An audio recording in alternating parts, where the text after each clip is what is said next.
unfortunate day. I would like to hear your version of what happened. Yeah, obviously trying to fight for the win. Came out the pits. He had a bit of a slow pit stop, but I was racing down into turn one. I left Carl's width wide into turn one for Max enough space. I went into turn one. Obviously, we barreled a lot of speed in. I went in the lead or ahead of him. Then into turn two. All of a sudden, the car was on top of me, so it landed on my head. So definitely feeling some pain. It's under investigation. What do you believe would be fair as an outcome on this incident? I don't know. I need to go back and watch it, but for me, it's exactly the same as turn four at the start of the race.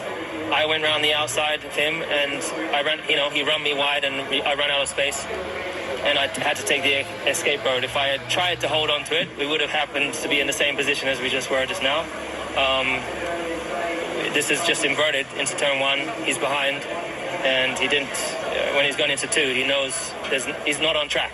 He's gone off track, or at least halfway off the line and over the curb. So I think he knew what was going to happen there.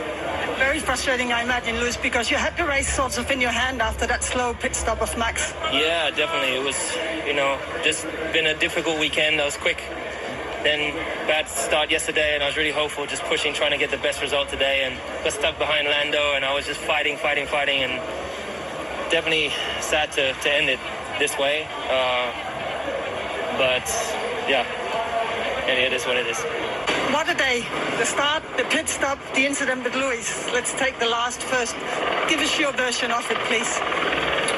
Yeah, obviously the start wasn't what we hoped for. And then, of course, what went wrong in the pit stop was a big shame. But also, in general, I think we should have pitted earlier to not let ourselves get undercut by McLaren. So, yeah, all in all, then afterwards, of course, Lewis came out of the box. And, of course, he realized it was going to be very tight into turn one. And he already started to squeeze me on the braking into turn one. And then I went around the outside.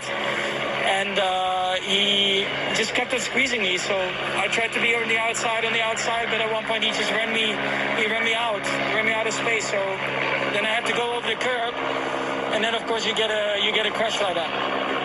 It's under investigation, the incident. What do you think would be a fair outcome? I will talk about it. We'll look at the videos again. But from my perspective, you need two people to work together to make the corner, and clearly he was just trying to, of course, push me wide, but then you have a big risk of crashing if you don't leave the space for the other guy. So that's what happened.